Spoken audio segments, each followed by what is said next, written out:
ఎవరేమన్నా ఎవరు దాడి చేసినా నన్ను దండించినా బీజేపీ మాత్రం వేయాలి. బీజేపీ ఎందుకు గెలుస్తుంది? ఏం చేసింది? మీరేమనుకుంటున్నారు? ఏ ప్రభుత్వం గెలవాలనుకుంటున్నారు? మీ ఒపీనియన్. నా ఒపీనియన్ అయితే బీజేపీ రావాలనుకుంటున్నాను. బీజేపీ అదే ఎందుకు బీజేపీ ఎందుకు రావాలనుకుంటున్నారు? వారి సిద్ధాంతాలు మంచిగా ఉంటాయి, వాళ్ళు చేసే పనులు తప్పులు ఉండవు.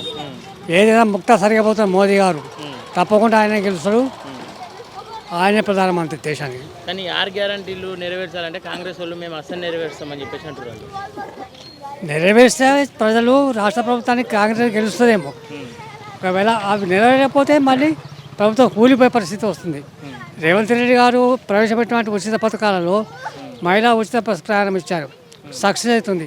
కానీ లోడ్ బడ్జెట్ అవుతుందో అని కొంత భయం. ఆ లోడ్ బడ్జెట్ ప్రయాణం మీద పన్ను రూపంగా ఏ రకం చేస్తున్నా అదొక భయం. సరే, ఆయన 6 హామీలు అమలు పరిచినట్లయితే దేశానికి ఎంతో మేలు చేసిన వాళ్ళు. మళ్ళీ వచ్చే ప్రభుత్వం కాంగ్రెస్ వస్తుంది, కాని పక్షంలో వేరే ప్రభుత్వం రావడానికి ఆస్కారం ఉంటుంది. టీఆర్ఎస్ అబ్బో తెలంగాణ వచ్చి మోసించారు, కానీ సాధించి తెలంగాణని మనం భ్రమపడ్డాం, కానీ అందులో ఏమాత్రం సుఖం లేదు. ప్రజలు సామాన్య ప్రజలకు ఇలాంటి సుఖం ఉంది. గతంలో ఉన్న ఎంపీ ఏమన్నా అభివృద్ధి పనులు చేసింది?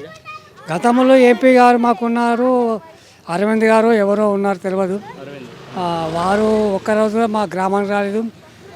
కాకపోతే ఆయన చేసే ప్రభుత్వం ఏం సహాయం చేసిందో మాకైతే ఈ బోర్యాంకి పాలూరు మండలికి అభివృద్ధి పనులు జరగలేదు.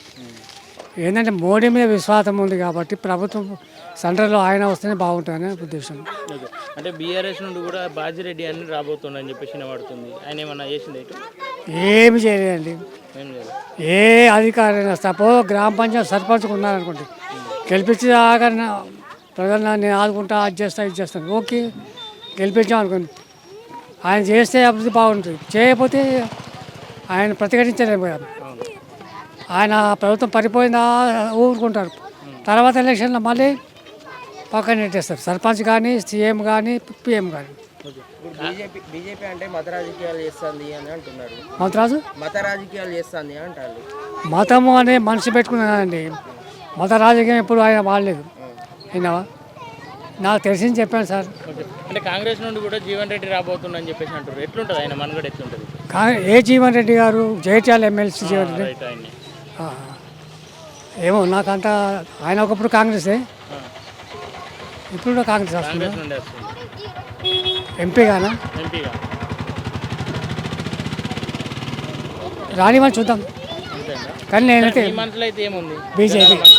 బీజేపీ ఉంది. బోర్గాములా 90% బీజేపీకి వేస్తారు ఖచ్చితంగా, నేను అనుకుంటున్నా. అంటే నువ్వు మాట్లాడిన సందర్భంలో